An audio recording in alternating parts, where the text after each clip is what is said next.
Shalom, shalom. L'autre vidéo s'était coupée, donc on va continuer. Et comme j'avais dit, je disais que en tant que, excusez-moi, chrétien, et que la Bible nous dit que il n'y a plus de condamnation pour ceux qui marchent. Alléluia.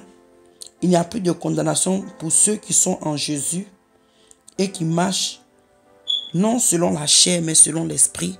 Et comme je l'ai dit tout à l'heure, c'est quelqu'un, alléluia, qui vit dans la vérité, qui marche, qui vit selon la parole de Dieu.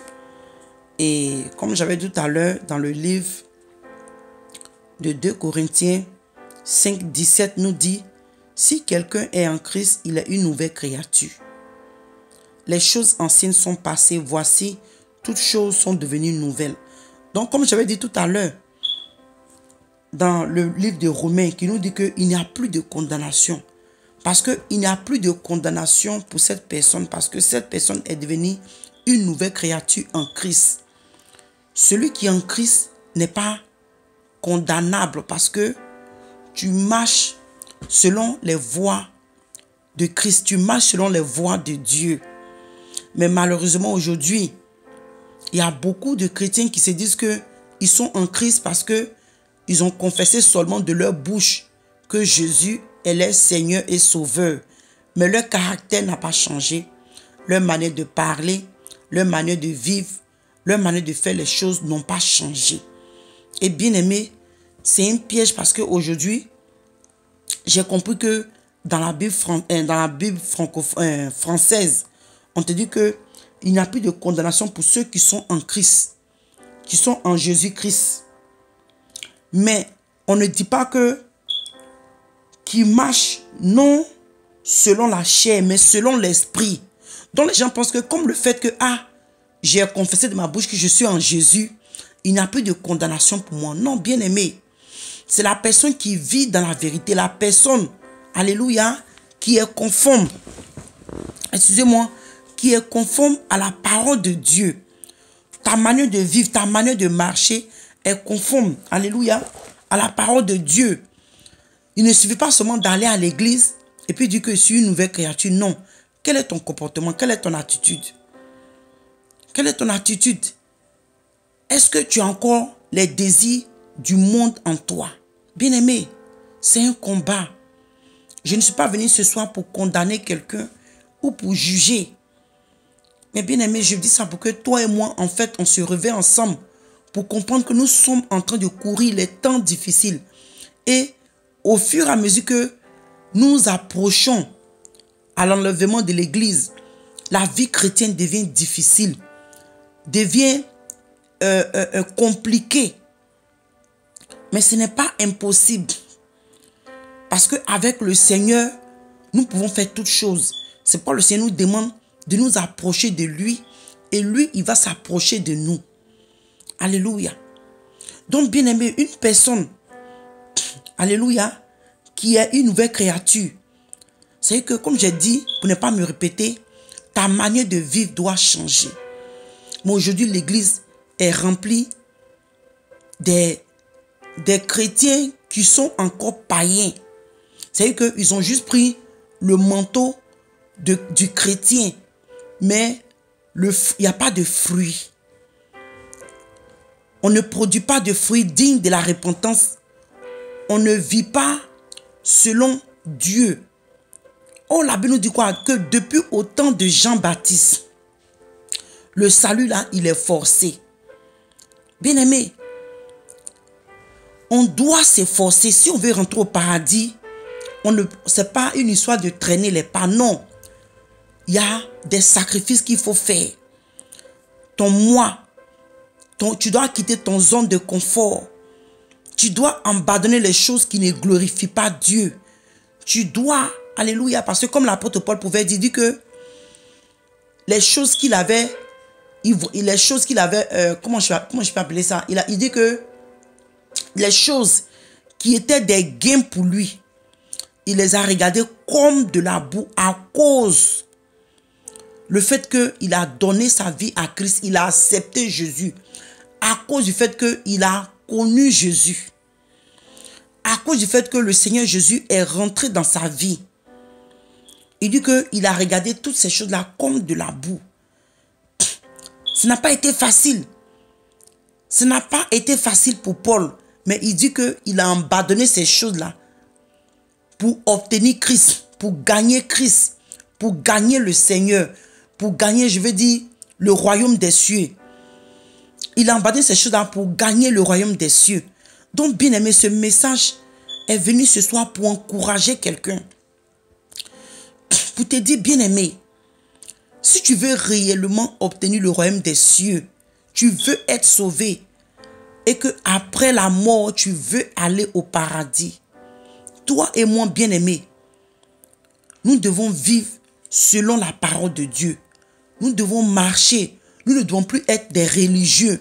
Nous ne devons plus être hypocrites. Nous ne devons plus vivre dans le mensonge, dans le faux. Alléluia. Nous devons vivre réellement la parole de Dieu. Notre vie passée ne doit plus être notre vie présente. Tu étais une prostituée, bien-aimée. Quand on te voit, on doit savoir que cette sœur-là ne se prostitue plus. Elle ne se prostitue plus. Elle vit pour le Seigneur. Cet homme, cette femme qui aimait tromper son époux ou son épouse, on voit que sa manière de vivre est différente. Même ton accoutrement. Parce qu'aujourd'hui, quand on voit les femmes, une femme musulmane, on voit les bouddhistes, on voit les moines, les sœurs là, on les reconnaît. Mais pourquoi est-ce qu'aujourd'hui c'est difficile de reconnaître une chrétienne? Pourquoi est-ce qu'aujourd'hui c'est difficile de reconnaître une chrétienne? Parce que le monde est rentré dans l'église. L'église s'est perdue dans le monde. Vous voyez? Donc, bien aimé, pour que toi et moi, à la fin des temps, il n'y ait pas de condamnation pour toi et moi, on doit abandonner le péché. On doit abandonner ce que Dieu n'aime pas. Alléluia. Les choses qui sont charnelles, les choses charnelles, les désirs charnels, les plaisirs charnels, tout ce qui est charnel, on doit abandonner cela. On doit être réellement cette nouvelle créature dont le livre de 2 Corinthiens 5, 17 nous dit. Parce qu'il dit que voici toutes choses sont passées. Il dit que les choses anciennes sont passées et voici toutes choses sont devenues nouvelles. Donc toi et moi bien-aimés, quand on nous regarde, on doit avoir le nouveauté. C'est pourquoi ici l'apôtre Paul dit dans le livre de même Romains 6, verset 13, il dit que ne livrez pas vos membres au péché comme des instruments d'iniquité, mais donnez-vous vous-même à Dieu comme étant vivant de mort que vous étiez, et offrez à Dieu vos membres comme des instruments de justice. Vous voyez, parce que étant dans le monde, étant en train de vivre dans le péché, nous étions, alléluia, morts. C'est-à-dire que c'était la mort. Mais maintenant que nous sommes vivants en Christ, nos membres, nous devons mourir au péché. C'est-à-dire que le péché ne doit plus se faire voir en nous. Si tu mentais avant, on ne doit plus voir le mensonge en toi. Si tu fumais la cigarette, tu buvais l'alcool, tu aimais aller en boîte, c'est des choses qu'on ne doit plus voir en toi. Quand bien même que tu es vivant, mais il faut que au péché, nous soyons morts au péché. Vous voyez, nous sommes morts au péché. Il dit que offrez vos membres comme des instruments de justice. Donc c'est que toi et moi, nos actes doivent être des actes de justice selon la justice de Dieu, dans la vérité, dans la pureté, dans la sainteté, dans la sanctification. C'est que notre manière de vivre, nos membres, les actes que nous posons, doivent être selon la parole de Dieu. Donc, bien aimé, c'était ce petit message par la grâce de Dieu que je suis venu ce soir pour partager, toi et moi, pour dire que, bien aimé, toi et moi, si nous vivons toujours selon la chair, il aura une condamnation, quand bien même on a passé 20 ans, 30 ans dans l'église. Ce qui va faire qu'on ne sera plus condamné, on ne sera pas condamné, c'est que notre manière de vivre n'est plus selon la chair, mais selon le Saint-Esprit. Toi et moi, on doit nous voir comme des enfants vraiment de Dieu, mais pas comme des hypocrites. Donc soyons encouragés, soyons fortifiés, demeurons fermes. Bien-aimé, ce n'est pas facile. Si tu n'arrives pas à abandonner certains péchés, va en prière. Dieu est capable de te délivrer. Dieu est capable de nous délivrer. Je le répète encore dans le livre d'Ésaïe, il dit que c'est lui qui nous a promis le salut et il est capable de nous délivrer. Donc, bien-aimé, si quelqu'un te dit que tu ne peux pas vivre dans la sanctification, c'est faux. Va en prière dans la présence de Dieu et tu vas voir que le Seigneur va te délivrer du péché. Le Seigneur a fait pour moi. Il y a beaucoup de choses auxquelles j'étais attaché, mais par la grâce de Dieu, le Seigneur m'a délivré et il peut le faire pour toi. Donc, sois béni, mon frère, ma soeur, toi qui vas tomber sur ce message.